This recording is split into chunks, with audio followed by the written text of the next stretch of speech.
Bismillahirrahmanirrahim. Assalamualaikum warahmatullahi wabarakatuh. Innal hamdalillah nahmaduhu wa nasta'inuhu wa nastaghfiruhu wa nastahdihi wa na'udzu billahi min shururi anfusina wa min sayyiati a'malina. May yahdihillahu fala mudilla lahu wa may yudlil fala hadiya lahu. Asyhadu an la ilaha illallah wahdahu la syarika lahu wa asyhadu anna Muhammadan 'abduhu wa rasuluh. Sallallahu alaihi wa ala alihi wa sallam ala nabiyya ba'da amma ba'd. Akhwati hafizakunallah, ibu-ibu yang dimuliakan Allah Subhanahu wa taala. Pertama, syukron jazilan. Terima kasih karena terlambat mulainya. Saya dari 2 hari yang lalu bingung kapan itu mau dilihat-lihat skripsinya. Ya, alhamdulillah jadi ada waktu, jadi terbaca walaupun sekilas. Selalu ada hikmah, ibu-ibu.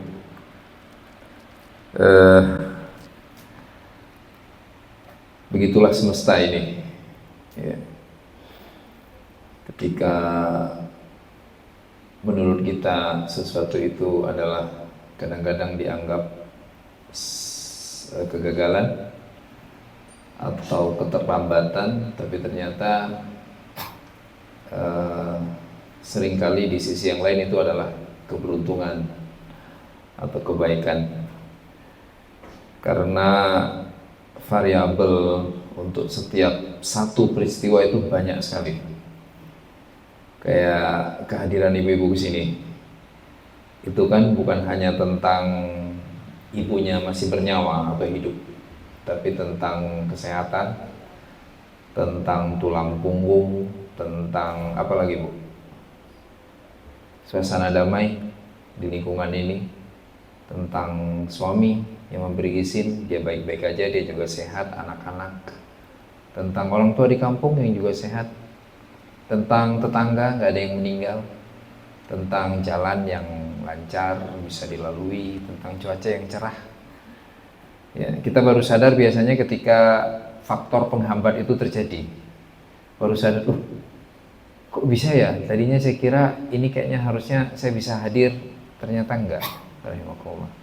Faktornya faktor yang kadang-kadang benar-benar enggak terduga. Semisal yang sering kelewat dari kita, faktor kelapangan pikiran. Kita semua pasti hafal ayat pertama surah Asy-Syarah, ya kan? Alam nasyrah lakas sadrak. Bukankah kami telah melapangkan dadamu? Nah, sering tiba-tiba kita nggak bisa hadir. Kenapa? Nggak ada masalah sih, tapi saya lagi banyak pikiran. Pernah dengar? Orang yang nggak bisa hadir karena lagi banyak pikiran, karena dadanya lagi sempit, atau saya lagi nggak enak perasaan, maka beliau nggak bisa hadir. Maka dari itu ya kita bersyukur. Tugasnya berbanyak syukur pada Allah Subhanahu Wa Taala. Syukurnya jangan seadanya, jangan secukupnya, tetapi sebanyak-banyaknya. Selalulah merasa masih kurang berterima kasih, karena tadi faktor-faktor yang memberhasilkan kita untuk tetap sama, tetap eksis itu banyak banget, Ibu. Asli banyak banget. Coba gini, Bu, begini. Dokter gigi nih ya, ada di sini dokter gigi? Oh iya, dokter gigi. Dokter gigi itu sudah ngasih tahu Bapak ini harus di apa, misalnya dibersihkan atau dirawat ya. Terus si Bapak itu merasa, tapi dok, saya nggak merasa sakit sama sekali, nggak ada masalah. Terus kata dokternya apa biasanya? Kata si dokternya, tapi Pak, Bapak bisa tiba-tiba sakit. Saya dokter giginya jauh di Depok gitu, langganannya. Harusnya kesini aja ya, ada ibu ya. Saya bilang, dok, saya jauh ke sini, kalau sekalinya ke antum pokoknya harus beres semuanya. Ya nggak bisa gitu, Ustaz. Nah, nanti kalau nggak dirawat bisa tiba-tiba sakit. Pertanyaannya, tiba-tiba itu tiba-tiba dengan sendirinya, tidak ada pengaruh Tuhan di sana? Tiba-tiba apa, Bu dokter, virus apa bilangnya apa tuh, kuman ya, atau kuman? Apa kuman itu yang dia bergerak sendiri? Kuman bukan makhluk Allah? Ya. Semua faktor terpenuhi. badan sehat, semua sehat, duit ada, kendaraan sehat, suasana aman. Tiba-tiba beliau nggak bisa hadir. Kenapa? Sakit gigi. Masya Allah. Padahal biasanya, mana mungkin coba, kita lagi normal begini nih, ibu-ibu normal begini, terus janjian untuk hadir suatu acara, tiba-tiba ada yang ngomong, oke, insya Allah saya hadir, yang penting gigi saya nggak sakit. Kita nggak pernah ngomong gitu kan? Enggak. Nggak ada orang yang memasukkan gigi sehat sebagai pertimbangan kehadiran. Benar nggak? Soheh? Iya. Karena walaupun kita pernah sakit gigi kan, tapi sakit gigi bukan penyakit rutin. Harusnya sakit gigi nggak perlu jadi penghalang. Rahimakumullah. Ya. Jadi kehendak Allah aja. Kalau kata Allah sehat, sehat. Kalau kata Allah acara itu berhasil, berhasil. Kalau kata Allah acaranya nggak berhasil, nggak berhasil. Sekali lagi, maka kenapa setiap kali mulai pengajian atau mulai apapun kita diminta untuk bersyukur. Ya, alhamdulillah, terima kasih ya Allah sudah dikumpulkan di tempat yang baik dan mulia ini. Berikutnya, salawat dan salam kepada Rasulullah Sallallahu Alaihi Wasallam atas semua yang diberikan oleh Nabi, terutama dalam hal keteladanan dalam semua aspeknya ya, ibu. Jadi ya ikut Nabi. Nabi udah paling baik. Enak banget kalau ikut Nabi karena Nabi nggak ada aspek hidupnya yang gagal. Jadi kalau terutama bapak-bapak tuh bu, bapak-bapak kalau ikut siapa? Ikut Pak Habibie. Ada beberapa hal yang nggak menyenangkan ikut siapa. Tapi ikut Nabi sebagai seorang laki-laki berhasil di semuanya. Keluarga iya, ngurus anak iya, sayang istri iya, peran di masyarakat juga iya, dan seterusnya. Ya, jadi itu yang kenapa kita ingin memperbanyak salawat. Ya, salawat itu kan ungkapan kekaguman kita kepada Nabi Sallallahu Alaihi Wasallam. Siapa yang paling tulus, paling banyak salawatnya? Mereka yang paling kenal Nabi Sallallahu Alaihi Wasallam. Dan insya Allah tema kita hari ini tentang kriteria ibu-ibu solehah atau ibu-ibu yang bertakwa. Ibu-ibu mohon maaf, harusnya nih yang menyampaikan materinya ibu-ibu, ustazah bukan ustadz. Jadi mudah-mudahan nggak ada bias gender ya, ibu-ibu mudah-mudahan bisa menerimanya dengan lapang dada. Nanti silahkan dikonfirmasi atau ditanyakan kalau mungkin ada 1-2 hal yang disampaikan yang kurang berkenan di hati ibu-ibu sekalian. Kenapa tema ini? Mungkin pertanyaannya itu. Yang pertama, alasan utamanya ya ibu-ibu karena kita kan harus muhasabah, ya kan? Kita harus muhasabah siapapun orangnya tanpa terkecuali. Kenapa? Karena pada akhirnya yang menentukan itu cuma Allah toh. Kalau sekarang kan kayak gini nih, kayak tadi kata MC, ibu-ibu solehah itu menurut sudut pandang MC, menurut sudut pandang Allah, wallahu a'lam. Saya juga begitu, ibu-ibu mungkin manggil saya ustadz. Menurut ibu-ibu, menurut Allah belum tentu sama sekali. Ya, aslinya kita boleh menyandang gelar apapun, tapi hakikatnya hanya Allah yang tahu. Nah, yang jadi soal adalah sebenarnya kan kita nggak perlu amat juga, nggak perlu repot-repot untuk harus memastikan ya apakah kita pantas dengan gelar itu. Tapi yang jadi pertimbangannya, begitu kita meninggal, ibu-ibu, ibu-ibu pernah hadir nggak ke pemakaman? Pasti pernah dong, ya kan?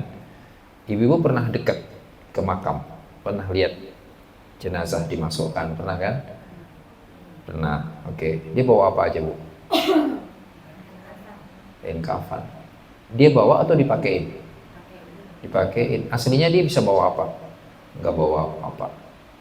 Dia nggak bisa nuntut, dia nggak bisa minta. Seandainya itu jenazah meninggal langsung dikebumikan tanpa pakaian selai pun juga bisa. Ya, kenapa di kafan, dimandikan, dikafankan, disolatkan, itu semua karena ngurus jenazah itu masuk kategori fardu kifayah, kewajiban. Nah, rahimakumullah, kata Nabi beneran gak bawa apa-apa. Jadi kain kafan pun itu sebenarnya bukan bekal.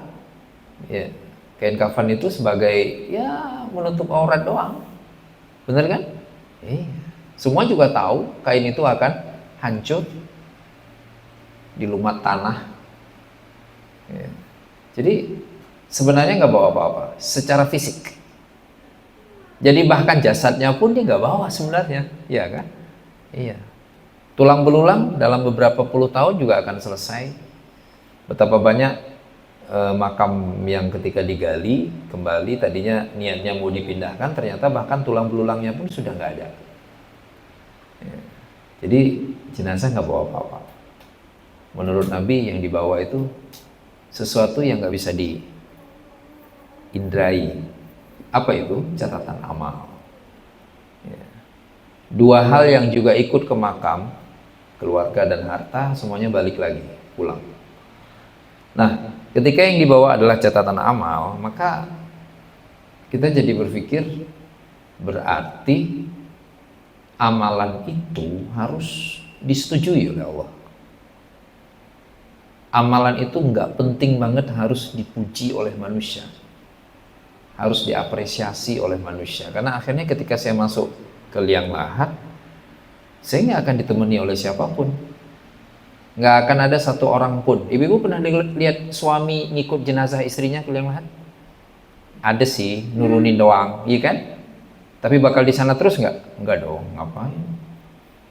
Yeah. Beneran sendirian. Nah akhirnya kita jadi berpikir ya, karena berarti beneran dikembalikan ke Allah, maka kita semua ingin agar apapun yang kita lakukan itu mendapat restu dari Allah Subhanahu wa Ta'ala. Karena kalau Allah nggak ridho berarti sia-sia. Kalau Allah nggak ridho berarti nggak akan bermanfaat. Ya, siapapun ibu-ibu. Kalau perempuan nggak dibolehin sih ya. Saya baru hari ini hari apa nih? Sabtu ya. Kemarin hari apa tuh yang meninggal ya? Selasa ya, lupa saya. Bentar. Malam Sabtu, malam Jumat, malam Kamis, hari Rabu. Hari Rabu ada yang meninggal, orang tua teman, emaknya. Ya pas lagi makam itu teman-teman yang turun itu pada bingung diapain posisi jenazahnya. Akhirnya saya turun. Ya, kalau udah di bawah situ Bu, udah pasti itu pikiran kita akan beneran sia-sia semuanya. Beneran rumah nggak penting, mobil nggak penting, istri nggak penting, anak nggak penting, apalagi Bu, HP nggak penting, semua pokoknya surat berharga nggak penting, kebun nggak penting, apa yang nggak penting. Yang penting satu aja, amal. Tok, itu doang penting. Beneran Bu, asli. Orang kan harus dibuka kan. Biasanya saya pasti turun belakangan karena kan nggak enak, karena bukan keluarga sendiri. Saya turun belakangan biasanya ketika diminta agar wajahnya nyentuh tanah. Kan teman-teman kadang kalau nggak biasa dibuka semua sampai ke sini-sini bukanya.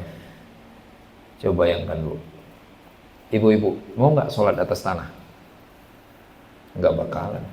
Suatu hari kita dipaksa wajah ini cium tanah. Dan kita nggak bisa nolak. Dan ketika berada di situ, Masya Allah, beneran, semua yang saat ini kita anggap penting, itu jadi nggak penting. Tersisa yang paling penting, tok cuma satu, ridho Allah. Semoga Allah ridho. Maka nggak bisa dibuat-buat perasaan itu. Kalau pas saya turun misalnya, ngeberesin jenazahnya, kalau saya tahu nih dia soleh atau dia solehah, itu kayaknya tenang aja, kayaknya enak gitu. Wah, Insya Allah dirapiin. Tapi kalau saya tahu nih anak muda, aduh susah banget diajak sholat. Ini ada yang meninggalnya pulang diskotik, ada yang meninggalnya apa, aduh, itu turun ke bawah itu nggak enak banget. Rasanya itu ya Allah, Pikirannya, ya Allah, tolong ya Allah, ya Allah, tolong ya Allah, agar orang ini diampuni ya Allah, agar orang ini diampuni ya Allah. Rahimakumullah. Pemandangan keluarga juga sama. Ya. Jadi kalau keluarga yang ditinggalkan itu almarhum itu atau almarhumah itu adalah orang baik, keluarganya sedih sih. Tapi yang kedengaran semuanya cerita kebaikan. Tapi beliau baik, tapi dia baik banget, dia sholatnya rajin dia. Akhirnya hadirin yang datang walaupun awalnya ikut berduka, lama kelamaan lebih tentram. Soleha ya, masya Allah, masya Allah. Harapannya luar biasa, harapan keselamatan. Ya. Sebaliknya, biasanya nggak mungkin kita cerita keburukan orang, ya kan? Iyalah, diem, keluarganya diem semua. Tapi kan sayup-sayup kedengeran pasti, aib mah susah ditutupin. Itu perempuan yang kasar sama suaminya, itu suami yang nggak sayang sama istrinya, itu masya Allah. Dan kemudian semua wajah yang hadir itu terutama keluarganya murung. Kalaupun mereka bahagia, tahu nggak kenapa ibu? Ada orang jahat, orang buruk dikebumikan, tapi kok lihat wajah keluarganya kok kayak lega ya? Kenapa?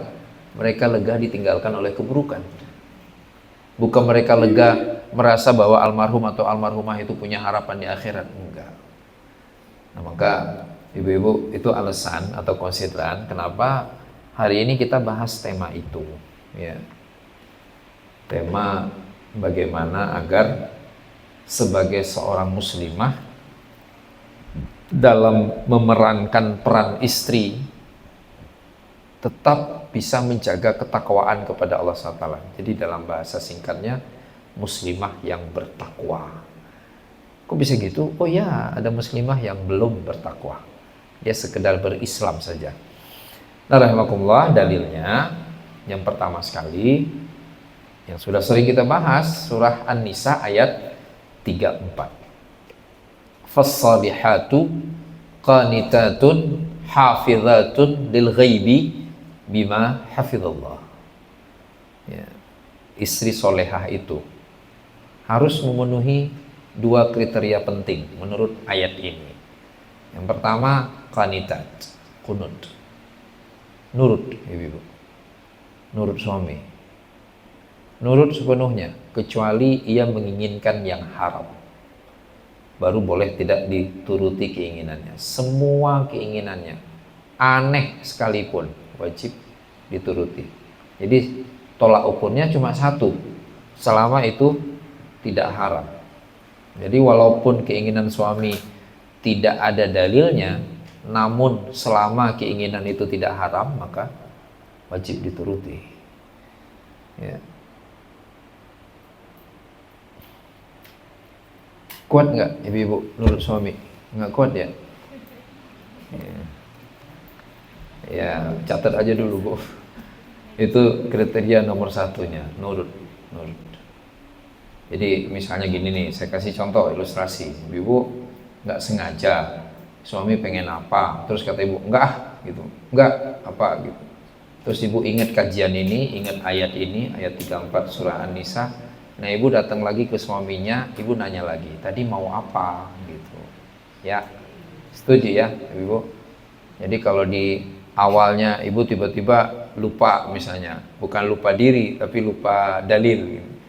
Nggak apa-apa, tapi pas ibu ingat, nanti ibu datang ke suaminya ngomong, tadi ngomong apa ya, mau apa, misalnya apa, pokoknya yang aneh-aneh juga dikerjain aja. Ibu pastikan aja itu nggak haram. Kalau sudah tidak haram, lakukan apapun itu bu. Ya, setuju? Nurut ya ibu. Itu baru namanya muslimah yang bertakwa. Nah, ibu pasti nanya, Ustaz, terus suami ngapain biar istrinya nurut? Nah, suami punya tanggung jawab besar. Tahu nggak bu, suami harus ngapain dalam agama biar istrinya nurut? Ini harusnya disampaikan di depan suami-suaminya juga nih. Suami harus sering meluk dan cium istrinya. Persis sebagaimana yang dulu selalu dilakukan oleh Rasulullah terhadap istrinya. Jadi perempuan istri yang tidak nurut itu istri yang sudah lama tidak dipeluk oleh suaminya. Istri yang tidak nurut itu adalah istri yang jarang dicium oleh suaminya. Dia pasti nggak bakalan nurut. Sama aja kayak anak. Coba anak yang dipeluk, dicium, disayang, ini nurut ya. Coba anak cuma disuruh-suruh doang, lama-lama makin hari makin badung. Ya. Nurut. Terus fasalihatu, apalagi kanitat, biar nurut harus ada yang ini yang gak enak nih, harus ada apresiasi dan juga sanksi. Itu tugas suami. Nah, jadi biar istrinya nurut, dia harus mengapresiasi kebaikan istrinya. Ibu-ibu baik nggak, Bu? Kok nggak ada yang jawab? Baiklah, masa jawabnya enggak? Baik. Diapresiasi nggak sama suami? Selama suami mengapresiasi istrinya, biasanya si istri pasti akan nurut. Soheh, kenapa kalau di sekolahan anak-anak diapresiasi? Biar mereka tambah baik kan? Tambah nurut. Ya. Jadi sebagian suami, mohon maaf Bu ya, kondisi ekstrim kalau ibu iseng main ke pengadilan agama itu, orang ributnya minta ampun, udah pasti tuh sebagiannya karena suaminya selalu hebat dalam memberi sanksi, tapi tidak pernah memberi apresiasi. Pertanyaannya lagi buat ibu-ibu, ibu-ibu pantas diapresiasi nggak?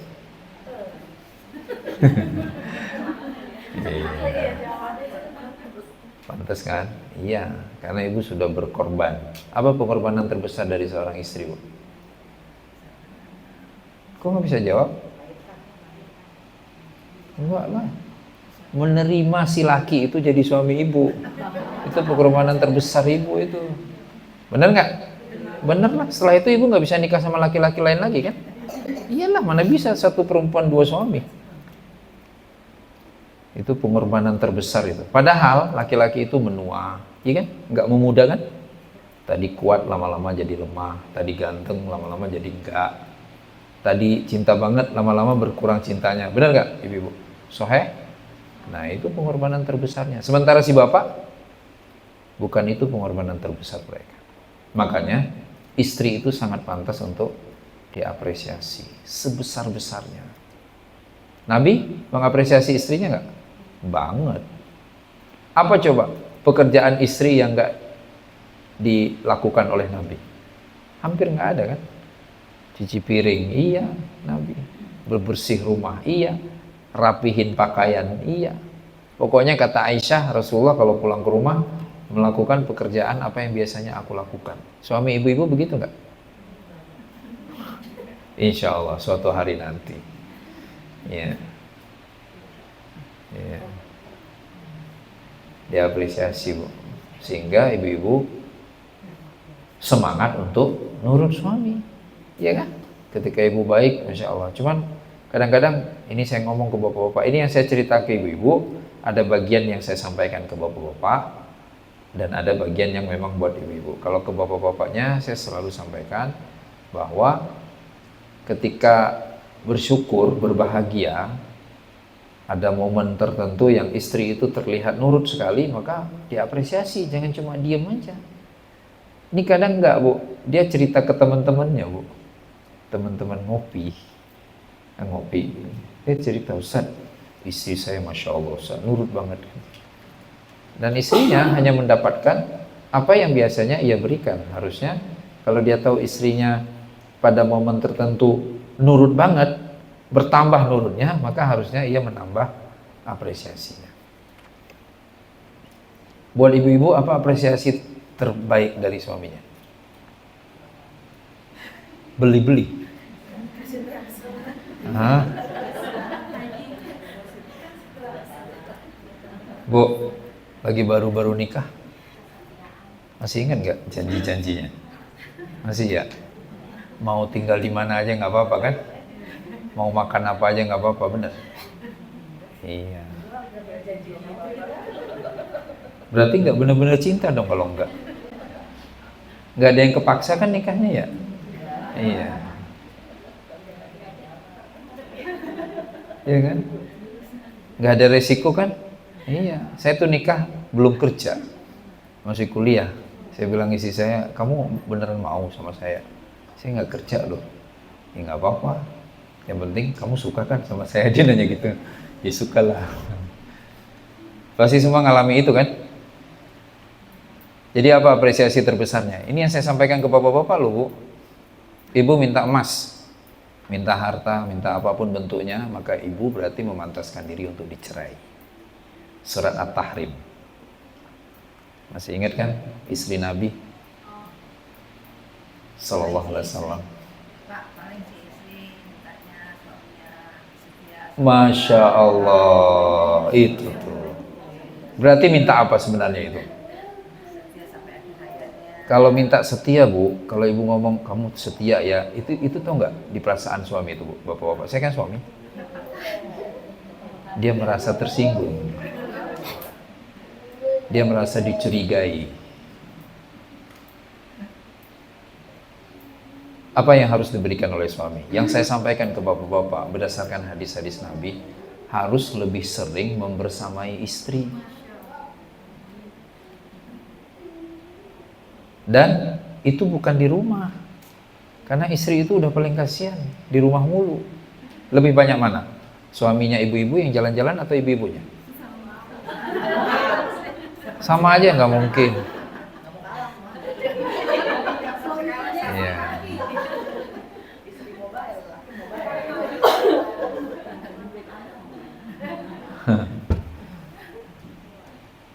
Nabi kalau pergi perang pun bawa istri. Istrinya diajak.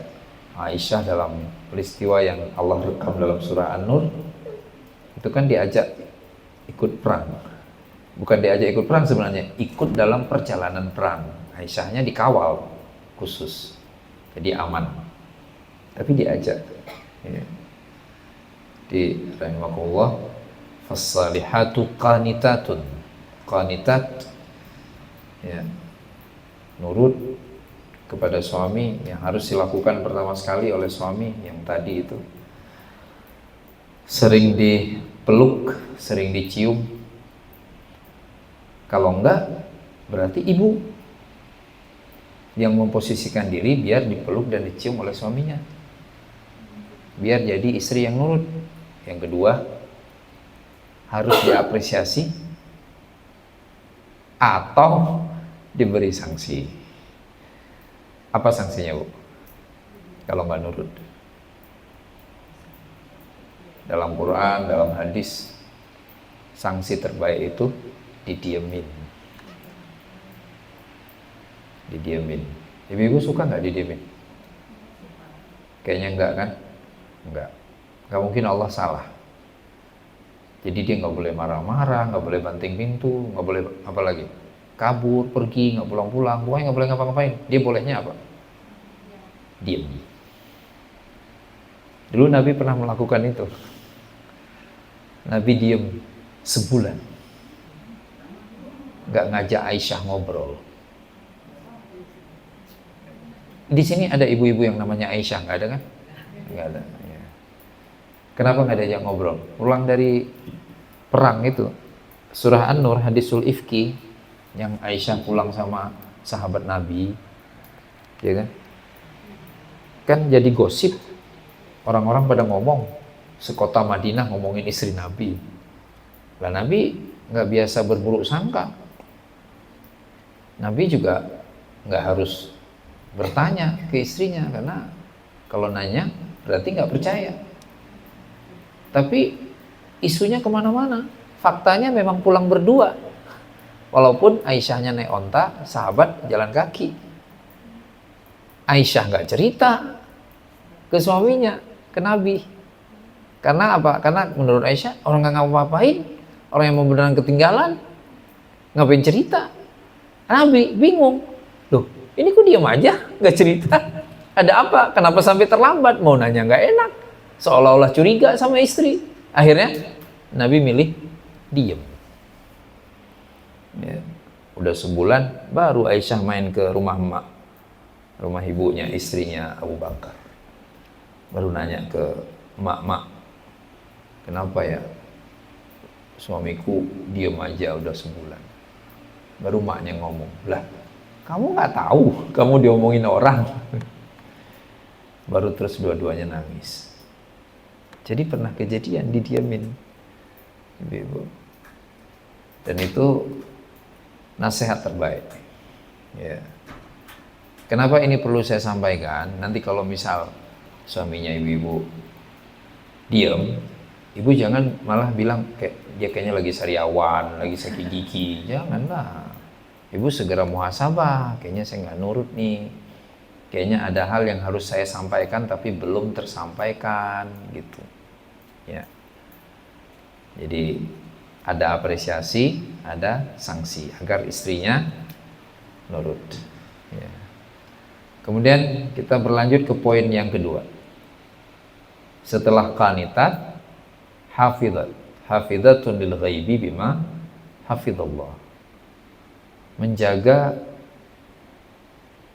segala sesuatu yang ghaib, yang tidak bisa diakses oleh orang lain, sebagaimana Allah sudah menjaga dirinya. Itu juga menjadi indikator untuk mengukur apakah seorang istri itu beneran sudah solehah, beneran sudah bertakwa kepada Allah SWT. Dia bisa dipercaya, dia bisa menjaga, bisa merawat apa saja, semuanya, kehormatan dirinya, kehormatan suaminya, nama baik keluarganya, nama baik anak-anaknya, semuanya. Maka harusnya ibu-ibu, yang paling tahu rahasia suami adalah istri, bukan orang lain. Sekarang kejadian di luar sana, tiba-tiba ada yang nyeletuk, itu istrinya nggak tahu kalau dia bla bla bla bla bla. Nggak enak kan? Iyalah. Kalau sampai itu terjadi berarti ada sesuatu. Bisa jadi karena si istri nggak bisa menjaga rahasia. Akhirnya suami malah cerita ke orang lain. Akhirnya malah orang lain lebih tahu tentang suaminya daripada istrinya sendiri.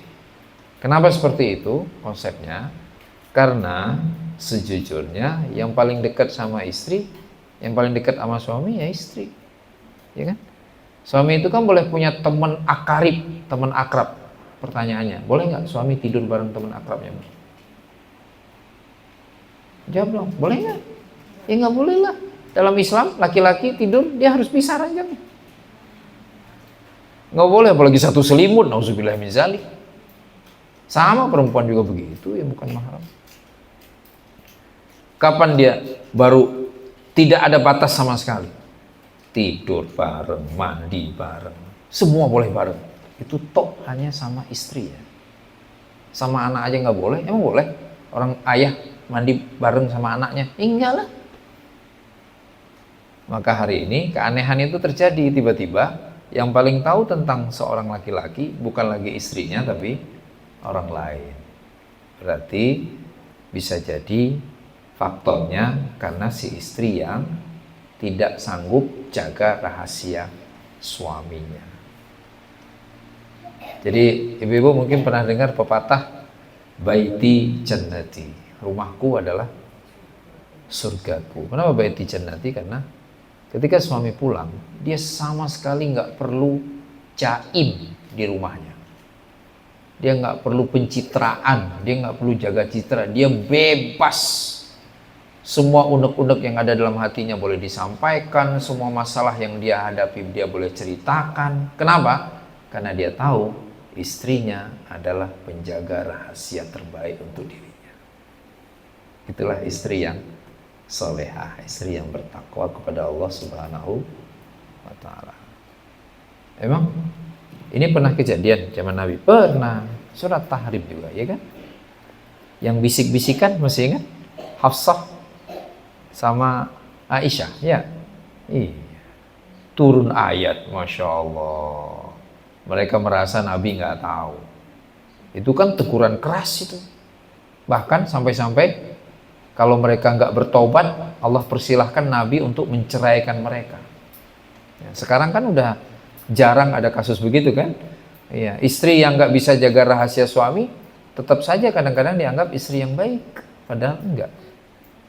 Ya. Wal iyadzubillah, naudzubillah, bahkan hari ini ada yang istri itu bersedia untuk menjadi saksi atas kesalahan suami. Nauzubillah min dzalik. Padahal harusnya ia justru menjadi orang terbaik yang menjaga rahasia suaminya. Ya. Nah, rahimakumullah, sekarang kita beralih ke hadis Nabi sallallahu alaihi wasallam. Idza sallatil mar'atu khamsaha wa shamat syahraha wa hafizat farjaha wa ata'at zaujaha qila laha udkhuli abwabal jannah min ayyi abwabil jannati syi'ti. 4 hal untuk bisa masuk surga bebas dari pintu surga manapun. Salat 5 waktu, ini bagi seorang muslimah, salat 5 waktu puasa Ramadan, menjaga kemaluan, dan terakhir taat suami. Ya. Jadi dimasukkan oleh Nabi SAW dalam 4 kriteria itu taat suami. 3 kriteria pertama itu kaitannya dengan Allah Subhanahu wa Ta'ala. Ya. Yang terakhir kaitannya dengan suaminya. Nah, ibu-ibu, ini juga berlaku ketika menata, mengelola hubungan dengan orang tua. Pertanyaannya mungkin agak rumit. Ya. Ada 2 kepentingan dalam satu waktu. Kepentingannya bertolak belakang. Nggak mungkin disatukan, nggak mungkin dikompromikan. Orang tua dan atau suami. Istri solehah, dia dengan cepat milih suaminya. Itu istri yang bertakwa. Tapi selama bisa dikompromikan, bisa didiskusikan, ya harusnya kepentingan keduanya. Tapi sesekali terjadi, ibu harus milih, mau nggak mau. Dalam bahasa yang lebih tegas, milih suami atau milih orang tua, kira-kira seperti itu. Maka dalam kondisi ekstrim yang tidak sering terjadi ini, beranikan diri untuk milih suami, mihak suami. Kenapa? Karena pada hakikatnya ketika akan nikah berlangsung, itu sesungguhnya seorang istri diserahkan oleh ayahnya kepada suaminya. Ya.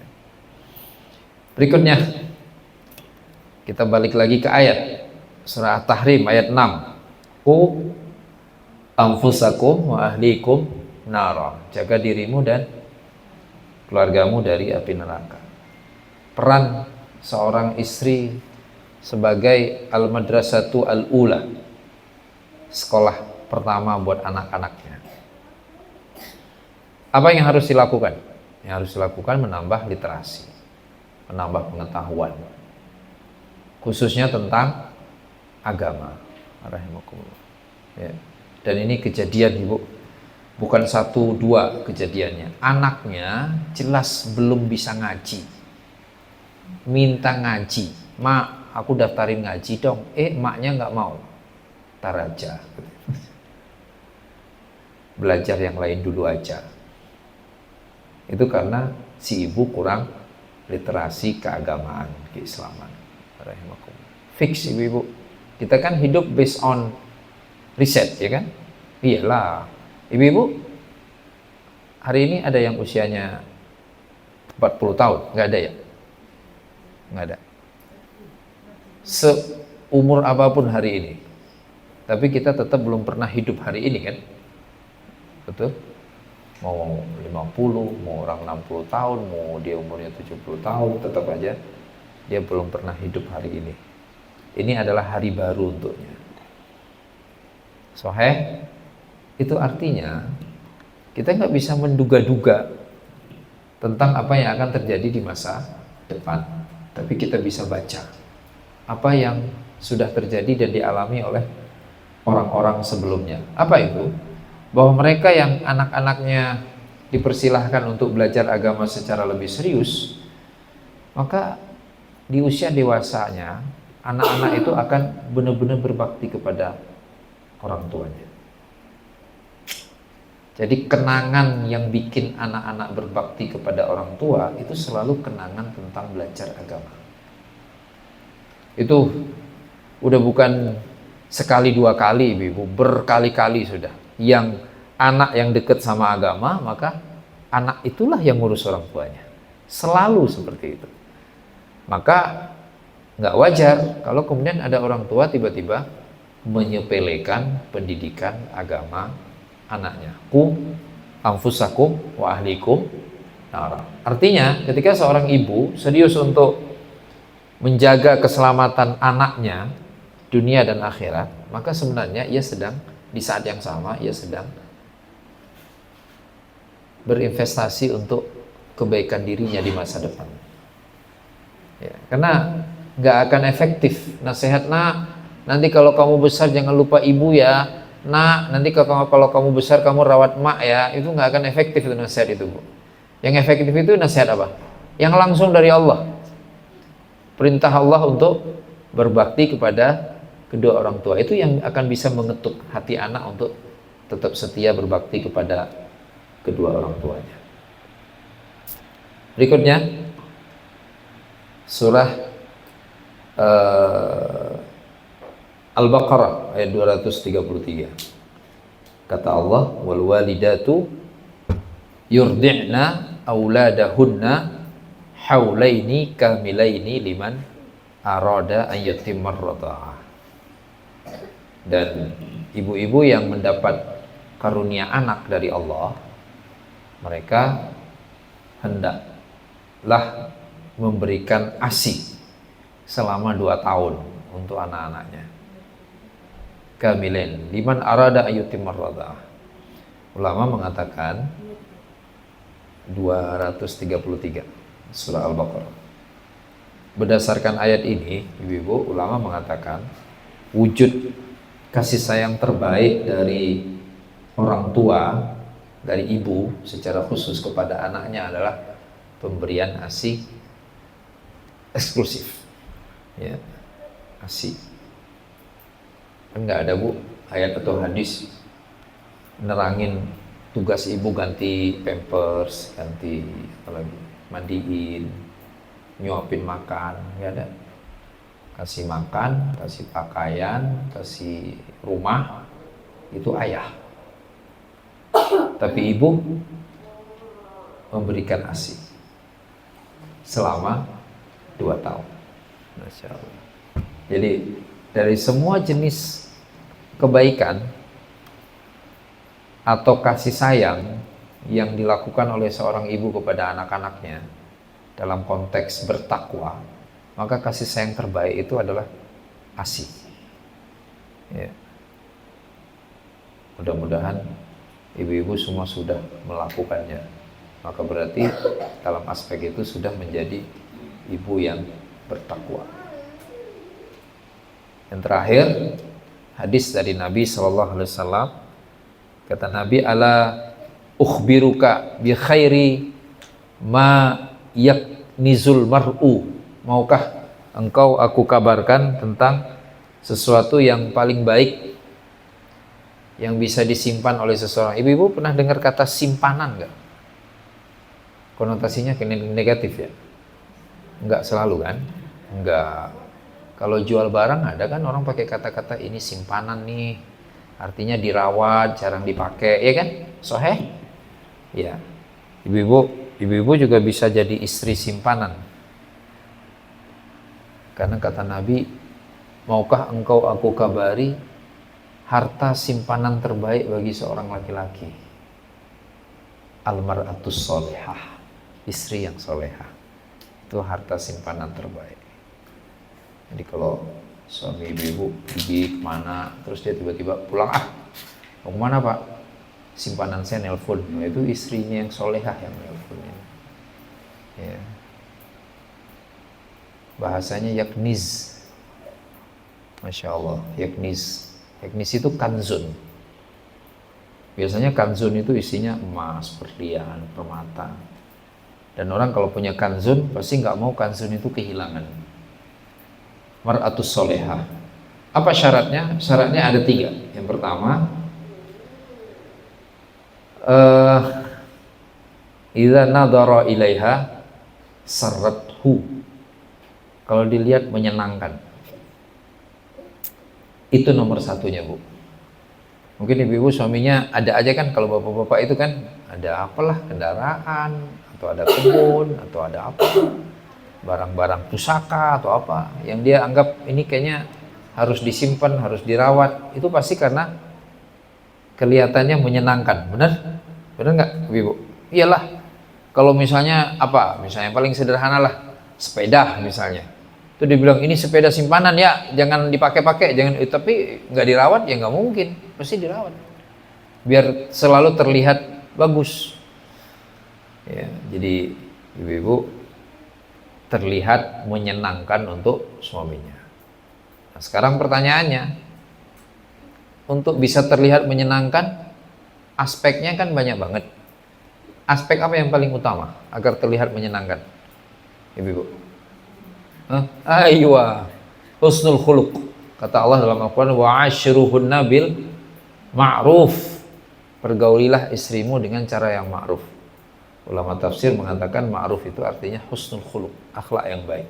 Akhlak yang baik itu nomor satunya talaqatul wajah, wajah yang ceria.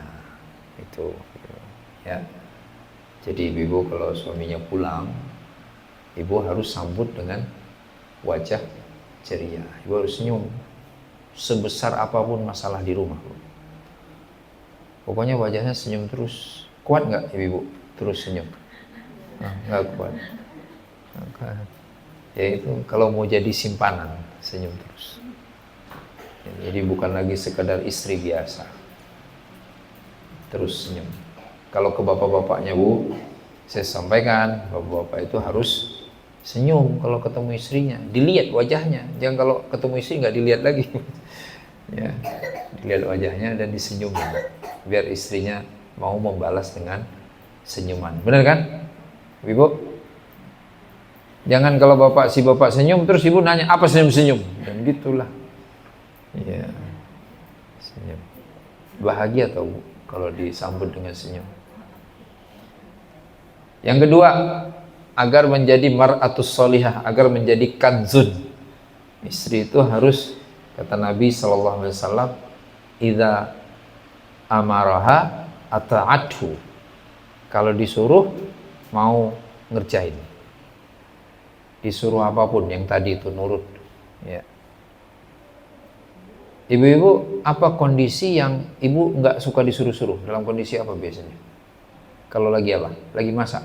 Mana ada ibu-ibu ini masak? Nggak ada kan? Nggak ada. Lagi apa, Bu? Rebahan. Kalau lagi rebahan kamu disuruh-suruh. Kalau orang-orang ibu-ibu zaman dulu kan kalau lagi masak, benar kan? Nggak lihat orang lagi masak, biasa gitu tuh. Mak-mak zaman dulu. Makanya ada hadisnya, walau kana 'alat tanur. Taati suamimu walaupun engkau sedang masak.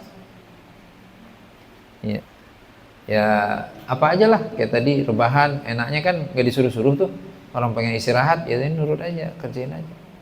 Dan nggak boleh pasang wajah masam. Tahu wajah masam? Ya, harus pasang wajah senyum. Ya Allah. Ya. Nah itu kalau ke bapak-bapaknya, saya bilang ke bapak-bapak itu jangan suka nyuruh-nyuruh. Ibu-ibu tenang aja, ini bukan berarti saya sedang mendolimi ibu-ibu, bukan. Ya, kan ketemu kan, klop kan, suaminya nggak suka nyuruh-nyuruh, istrinya nurut, kan beres, ya nggak? Iya. Jadi minimal ada satu pihak yang baik. Misalnya istrinya nggak suka disuruh, alhamdulillah suaminya nggak pernah nyuruh, benar nggak? Iya, tadinya harusnya istrinya jadi istri nggak bener nih, tapi gara-gara suaminya bener nggak pernah nyuruh, akhirnya dua-duanya kelihatan bener. Atau sebaliknya, suaminya suka nyuruh-nyuruh, nggak bener kan?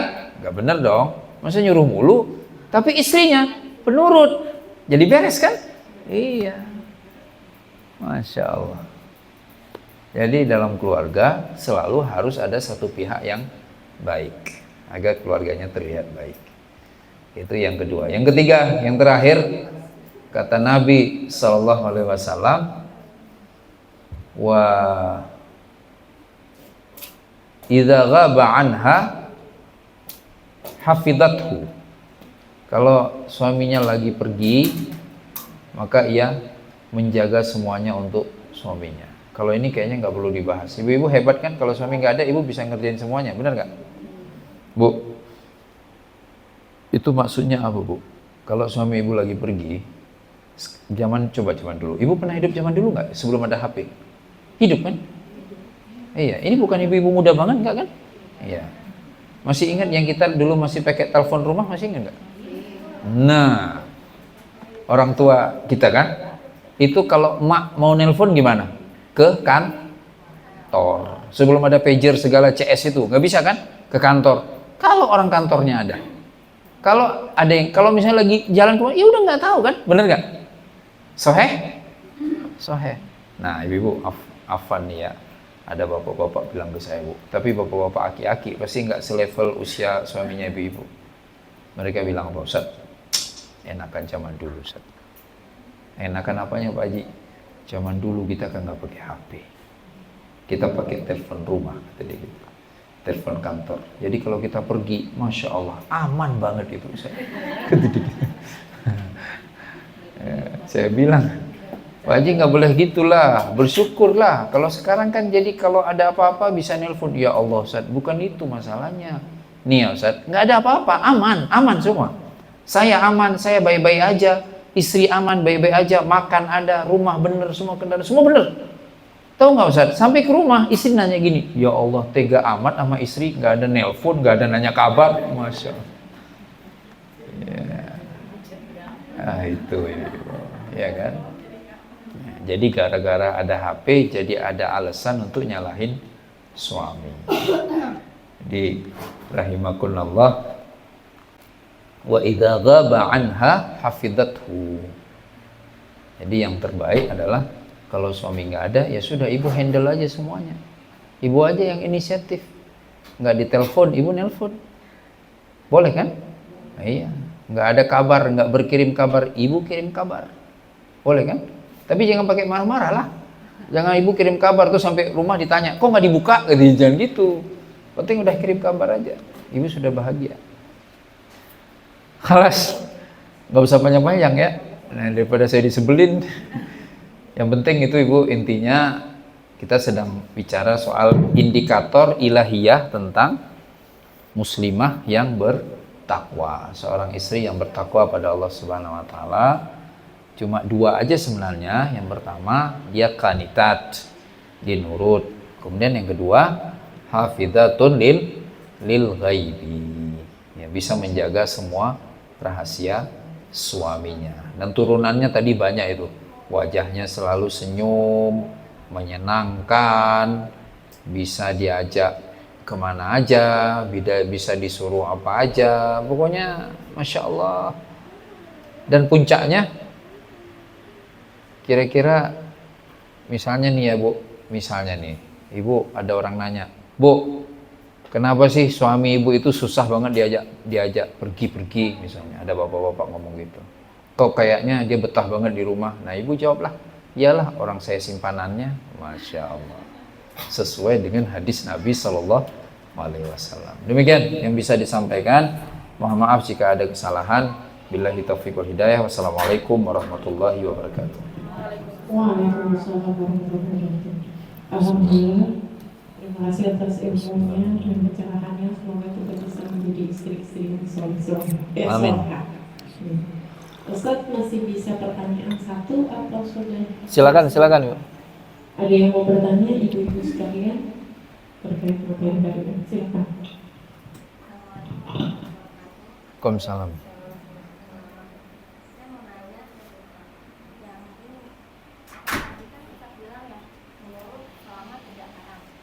Ya.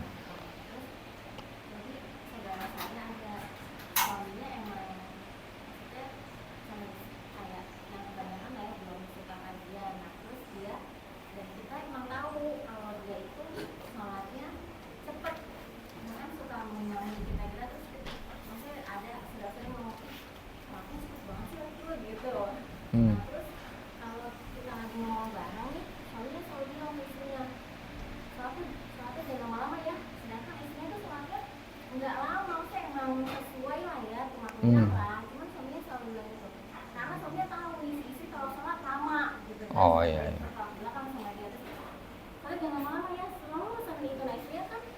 Iya. dia sih sholatnya emang nggak lama, cuma karena emang udah standarnya dia seperti itu kan, kalau keluar pasti langsung berantem kan, sedangkan bagi dia nggak bisa dirangkum, maksudnya nggak bisa dipercepat gitu ya, karena emang udah standarnya dia seperti sholat sunnah ya, iya gitu ya, oh enggak cuma sholat wajib lama banget, jadi akhirnya ribut dan kita ngeliatnya ribet banget sih gitu kan.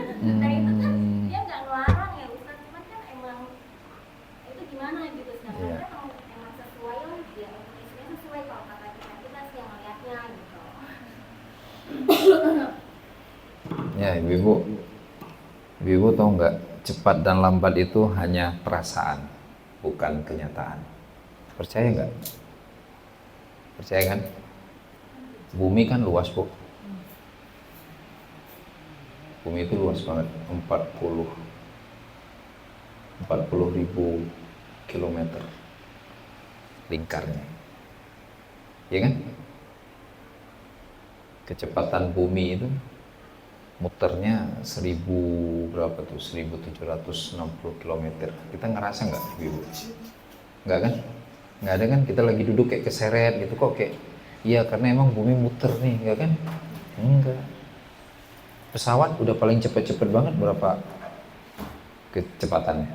Nggak sampai sama dengan kecepatan putaran bumi. Ya.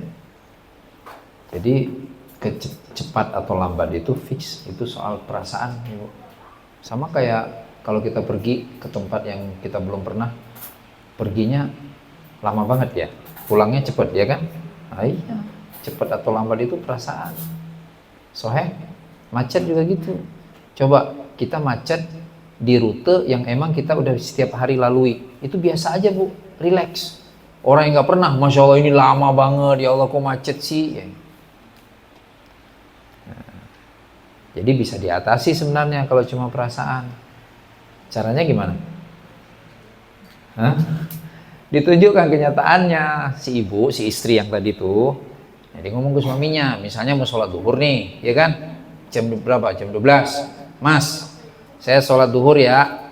Jangan lama-lama ya. Enggak, ini kan jam 12. Nanti insya Allah 12.15 menit aja. 12.15. Gitu ngomongnya, pasti beres.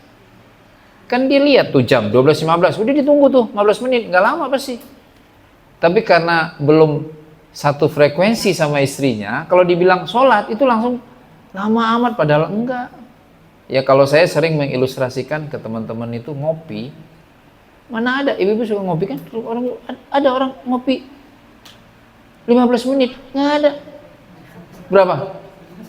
Paling cepet 30 menit. Lagi saya kuliah kan pagi-pagi pasti gitu, orang nggak ada yang masak kan, ngopi dulu pagi, nus-nus kalau kata itu, ngopi sama makan roti, 30 menit, itu udah buru-buru banget itu, 30 menit bayangkan, lah sholat 4 rakaat, 8 menit dianggap lama, jadi tinggal disampaikan aja ke suaminya, kasih tahu, sholat duhur dulu ya, jam 12, nanti insya Allah 15 menit, pasti diizinin. Dan 15 menit itu udah dapat semua, udah dapat qabliyah 4 rakaat, udah dapat ba'diyah 2 rakaat. Kenapa? Karena qabliyah itu standar ya, 1,5 menit. 4 rakaat berarti 3 menit. Oke, tambah 1 menit, 4 menit. Karena ada jeda ya kan? 4 menit. Terus sholat 4 rakaat.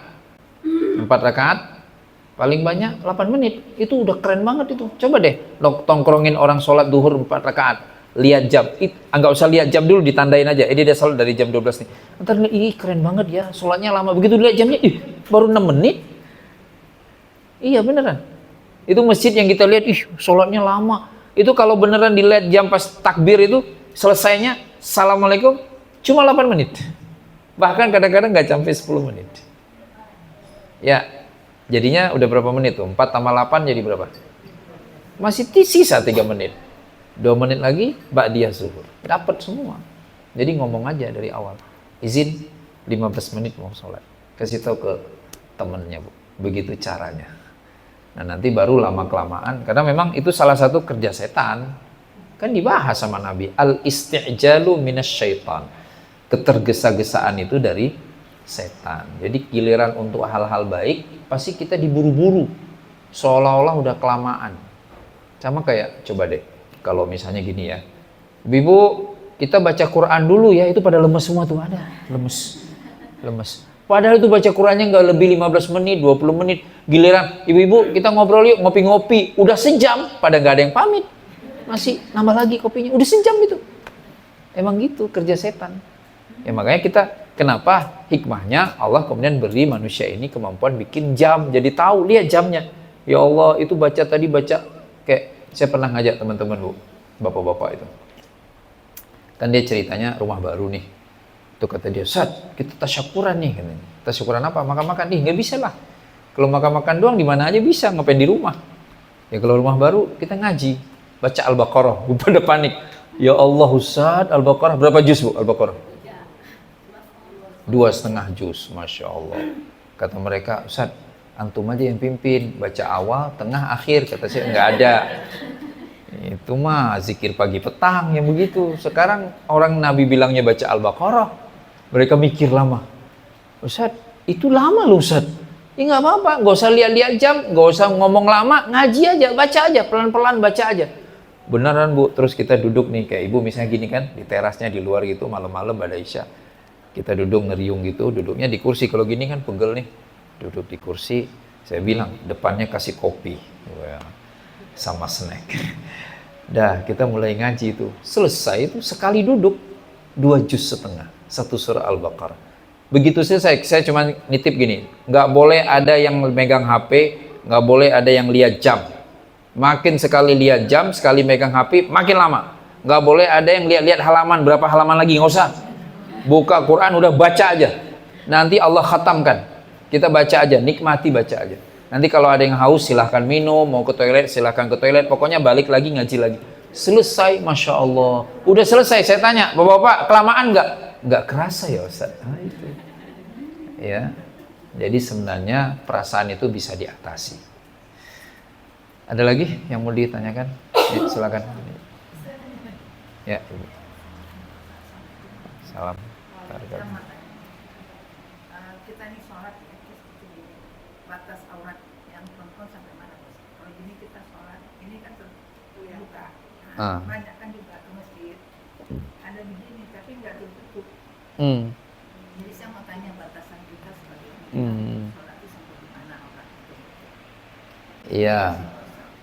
Kan kalau muslimah sholat itu yang fix nggak boleh ketutup wajahnya. Misalnya ada yang bercadar sekalipun, kalau sholat sebuka cadarnya, harus wajahnya kelihatan. Nah kalau tangan harus tertutup semua kecuali wajah dan telapak tangan. Ya kan, telapak tangan karena buat sujud. Jadi biar menyentuh tempat sujud. Ibu. Tapi kemudian dalam perkembangan fikihnya itu terjadi Bu, berbagai macam fatwa. Ada yang bilang ya ini nggak bisa dihindari jadi terlihat. Jadi kalaupun ibu ini terlihat mau sholat, ibu pastikan ininya panjang Bu. Jangan ini kan apa namanya nih, pergelangan ya, jangan ketarik ke sini. Dia harus nutup begini. Ya, sebaiknya lagi ini bicara kesempurnaannya. Kalau yang ibu-ibu nggak mau repot, kayak istri saya juga gitu, udah sejak nikah itu nggak saya suruh bawa-bawa mukena lagi. Jadi pakai aja jilbab yang besar. Nah, jadi pas dia sholat, otomatis kan tangannya nggak kelihatan kan, kayak gitu.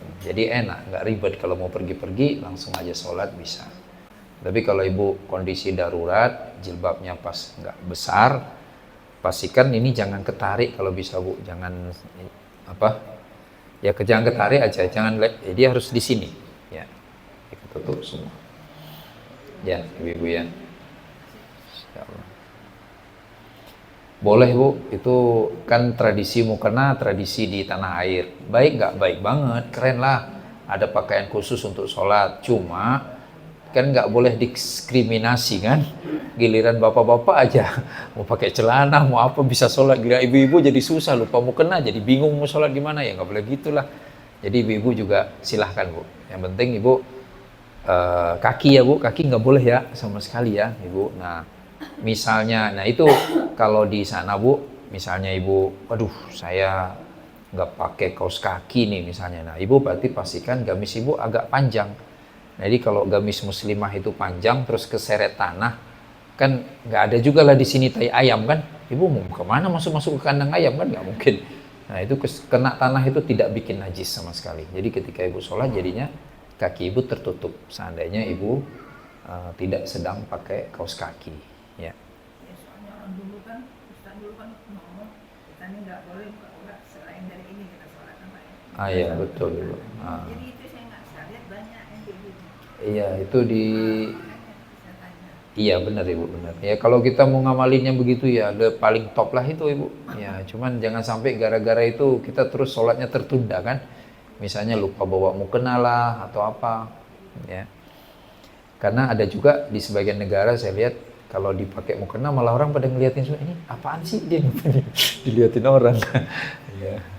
Karena aslinya sudah pakainya. Ada tertutup gini kan. Ya kalau ada begitu lebih baik lagi ibu.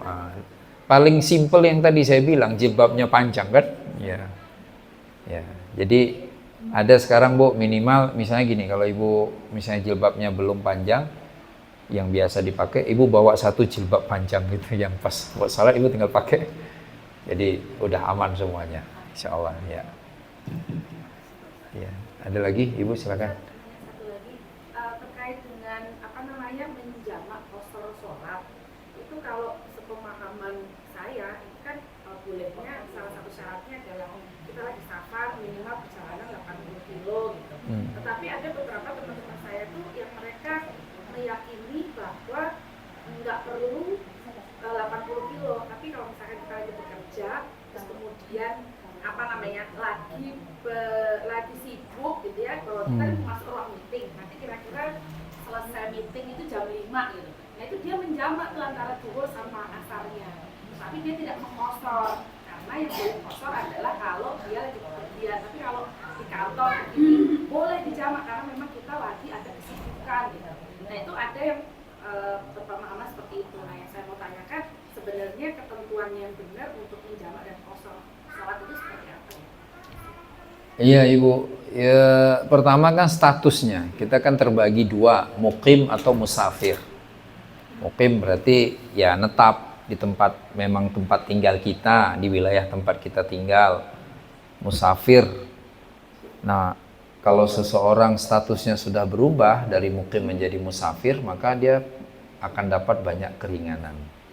Kayak nggak perlu sholat Jumat, cukup dengan zuhur, ya, dan banyak lagi yang lain-lainnya. Di antaranya boleh menjamak dan juga boleh mengqasar sholat. Itu status musafir. Nah, pertanyaannya sekarang, apakah jamak sholat itu hanya untuk musafir? Enggak juga. Alasan jamak sholat tidak hanya safar. Bisa hujan. Misalnya di sini nih, masjid apa namanya? Masjid Raya. Sholat duhur ntar nih. Begitu mau pas salam, assalamualaikum, hujan deras. Itu imam boleh minta ke muazin langsung qomat lagi. Setelah itu langsung sholat asar 4 rakaat jamak jadinya. Kenapa? Karena hujan deras. Lagi hujan. Jadi biar jamaah setelah ini pulang, kalau nanti hujan nggak berhenti, berarti kan sudah sholat asarnya secara berjamaah di masjid. Dan itu dipraktekkan di zaman Nabi. Ada lagi jamak karena jamak sholat karena alasan darurat. Ya darurat kayak darurat yang paling sering itu kayak dokter di ruang operasi. Dia kan nggak bisa itu. Ya masuknya jam berapa misalnya? Jam 11. Mulai operasi. Kan nggak bisa ditinggalin pasiennya. Meninggal lah kalau ditinggal di ruang operasi. Dia terus saja. Selesainya pada asar. Ini jamak. Karena meresikukan nyawa. Kan ada namanya maqasidus syariah. Tujuan kenapa Allah menurunkan syariat? Tujuannya agar menjaga nyawa. Jadi nggak boleh ada tindakan syariat itu yang mengorbankan nyawa. Itu. Nah tadi ibu memberi contoh meeting. Segenting apa meeting itu? Itu nanti pertanyaannya. Kalau sebenarnya meeting si yang penyelenggara meeting itu bisa memodifikasi waktu meeting, maka harusnya nggak perlu ada jam sholat yang dijamak. Atau misalnya ini meeting yang nggak darurat, Tapi bisa aja kan meeting darurat, misalnya ada kegentingan apa, situasi apa, ini kita harus meeting nih, akhirnya beneran nggak bisa keluar nih dari ruang rapat, nah itu nggak apa-apa. Tapi kan kondisi kedaruratan itu sifatnya nggak boleh permanen Ibu. Sesuatu kalau sudah rutin maka tidak lagi bisa dianggap darurat. Sama kayak dokter. Mana mungkin terus tiba-tiba selalu sholatnya harus dijamak gara-gara selalu operasi mulai jam 11, ya enggak dong, ya kan? Iya, itu kan terjadi sesekali aja. Gitu. Yang terakhir Ibu, di zaman Nabi SAW pernah menjamak sholat bahkan tanpa alasan yang bisa dimengerti. Kalau ibu-ibu suka baca kitab-kitab fikih itu atau kitab hadis, beberapa kali Nabi jamak sholat, sahabat nggak ngerti kenapa Nabi jamak. Akhirnya banyak ulama menyimpulkan dalam kondisi tertentu umat ini dapat keringanan untuk jamak sholat, walaupun mereka tidak bisa menjelaskan alasannya. Gitu.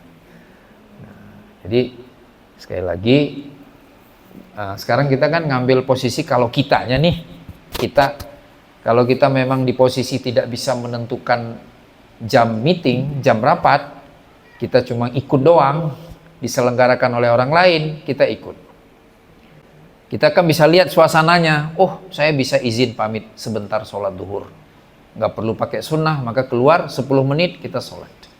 Tapi kalau di suasana rapat itu ternyata ini luar biasa penting, nggak bisa ditinggalkan, ngebahas apa misalnya, gempa Flores, gitu kan.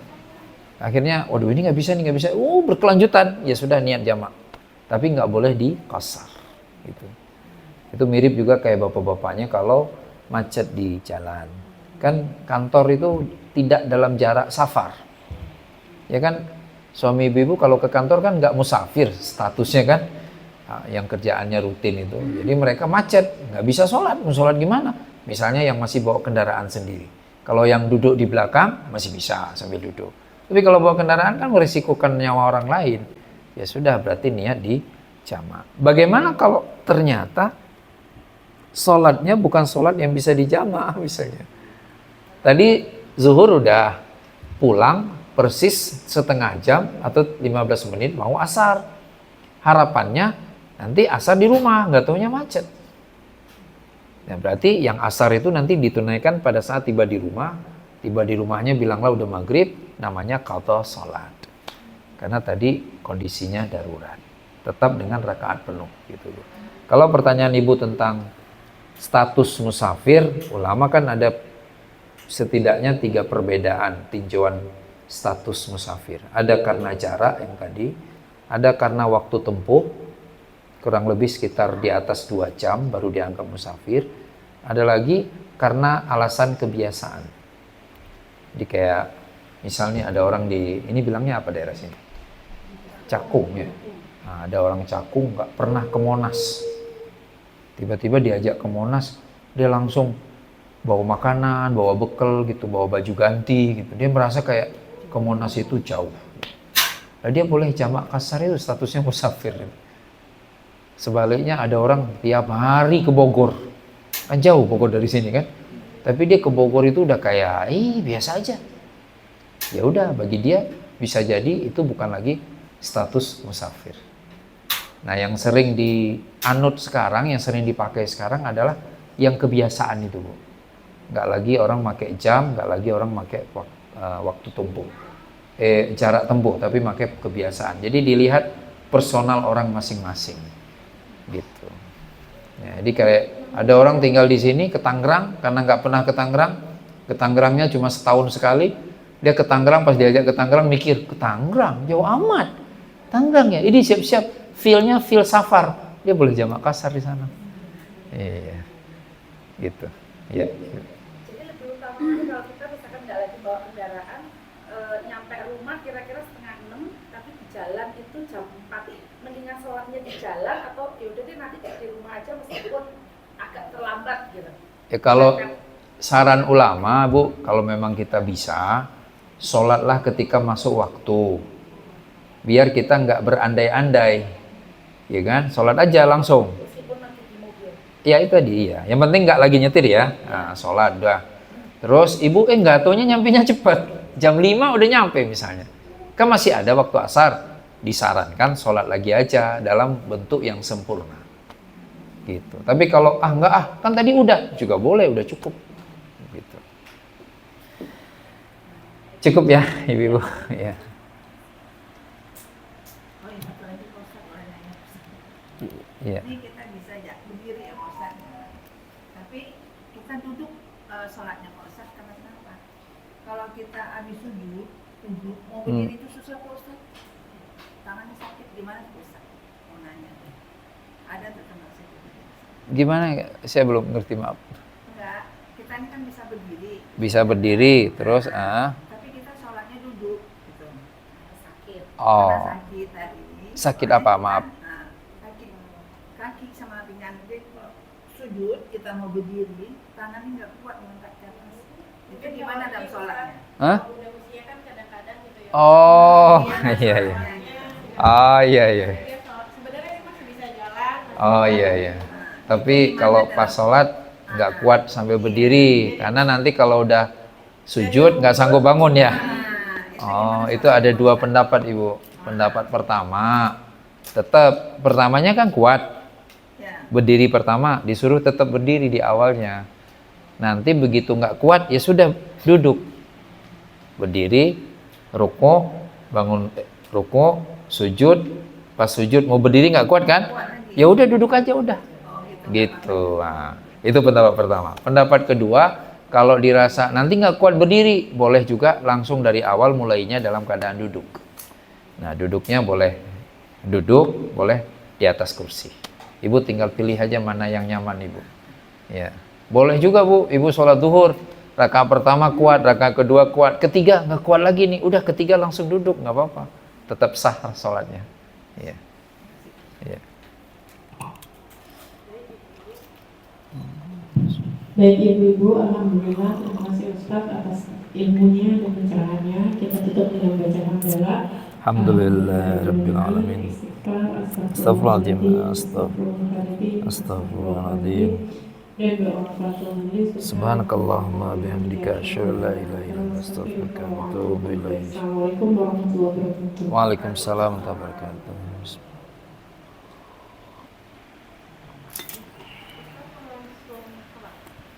Saya langsung pulang ya. Bismillah.